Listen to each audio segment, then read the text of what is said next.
Olá! Nesse vídeo nós faremos uma revisão acerca da implementação da prova, do simulado que a gente fez aí, verificando se ficou alguma coisa para trás. É sempre importante quando a gente termina uma prova, um simulado desse, a gente verificar se atendeu a todos os requisitos. Bem, a primeira coisa é verificarmos se as classes que foram definidas foram criadas, né? Essa aqui é a mais fácil, carro D e C foram criados. Carro D e C, beleza.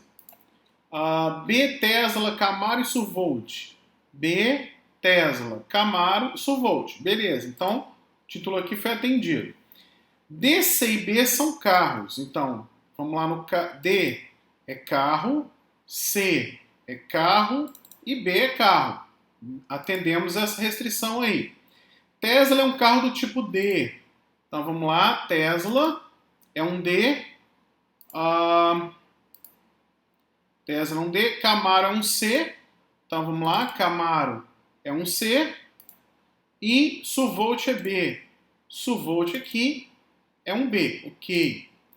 Depois todo carro tem um preço, mas essa operação não foi definida em carro D, C e B. Então aqui, carro D, C e B tem que ser abstratos e eu tenho que ter essa funcionalidade lá definida em carro, tá? Então vamos aqui, ó, esse get preço, tá? Vamos aproveitar para tirar alguns espaços em branco, né? Algumas linhas aí que estão à toa, mas está aqui o nosso método, get preço abstrato, e a classe está abstrata, ok? C é abstrato, B é abstrato e D é abstrato. Então tá ok aí. Aqui eu tenho os preços dos carros, 60.000, 110 e 150, né? Do Tesla, 60, do Survolt, 150 e do Camaro, 110. Beleza. Aí a gente tem aqui, ó, a definição dos atributos do construtor de carro. Nós fizemos lá o construtor em carro. Está aqui o construtor, e nós vimos que as classes aqui que descendem, elas não acrescentam nenhum atributo novo. Logo, basta em cada um dos descendentes eu chamar o construtor da classe pai, e isso vai até o nível aqui das classes concretas, né? No caso, o Tesla, o Survolt e o Camaro. Então, criei aqui. Nós vimos também a questão do comportamento estático, né, em que eu tive que definir aqui um atributo estático QTD, com get QTD, um QTD D maiúsculo, né, aqui para diferenciar. Uma questão que poderia ser perguntada é, beleza, se eu tenho um QTD aqui, um QTB e um QTC, será que, já que eu tenho um atributo de quantidade, ele não deveria ir para a classe de cima? Ou seja, ele não deveria ir para a classe carro? Nesse contexto aqui, não. Por quê? Se esse atributo fosse para a classe carro, ele seria incrementado em cada um dos construtores dos descendentes. E aí não funcionaria. Porque quando eu criasse um carro de um tipo, isso ia somar no carro de outro. Então eu realmente preciso ter um QT para cada um dos descendentes para ter essa questão aqui de saber a quantidade de carros criados, né, para cada tipo específico aí, tá? Então realmente eu não tenho como jogar isso para cima. Uma questão importante aqui é a questão da gente incrementar esse atributo estático no construtor de C, no construtor de D e no construtor de B, para poder armazenar aí a quantidade de carros criados de cada um dos tipos.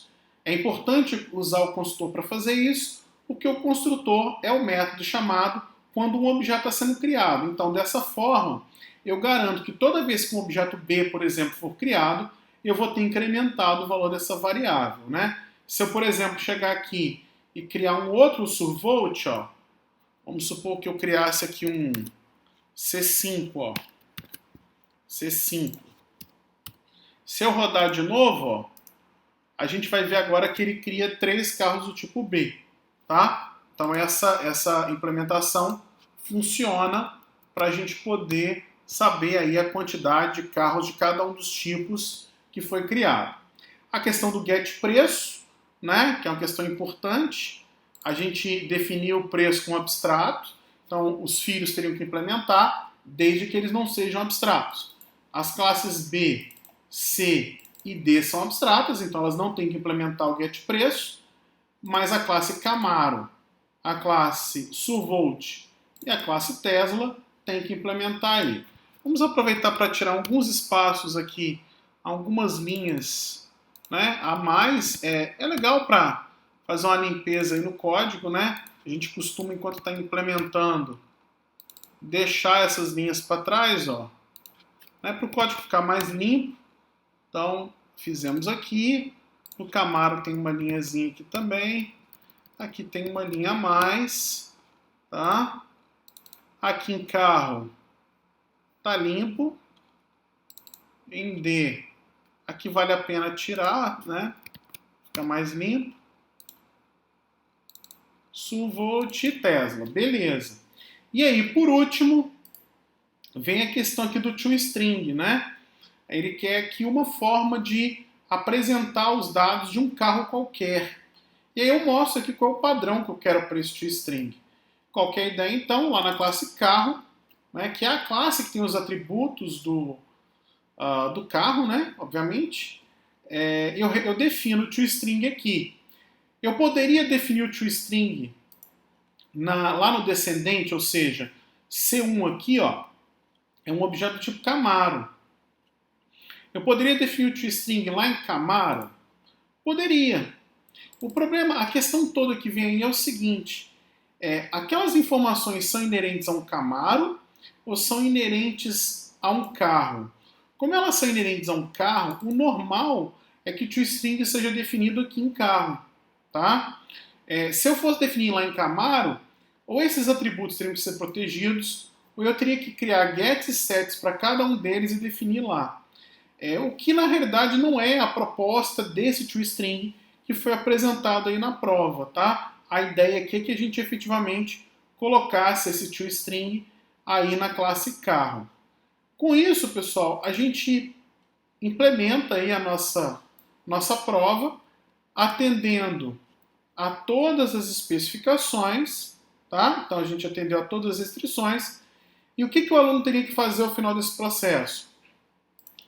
Ir lá na pasta do projeto, compactar essa pasta e subir no ambiente pra gente, tá? Copiar a pasta inteira, tá lá, compacta, coloca num zip ou num 7Z e sobe no espaço disponibilizado aí para poder subir a prova, tá? Então com esse último vídeo a gente finaliza aí a questão da implementação do simulado. Eu espero que tenha ficado bastante claro. Qualquer dúvida é só entrar em contato com a gente aí. Valeu, abraço!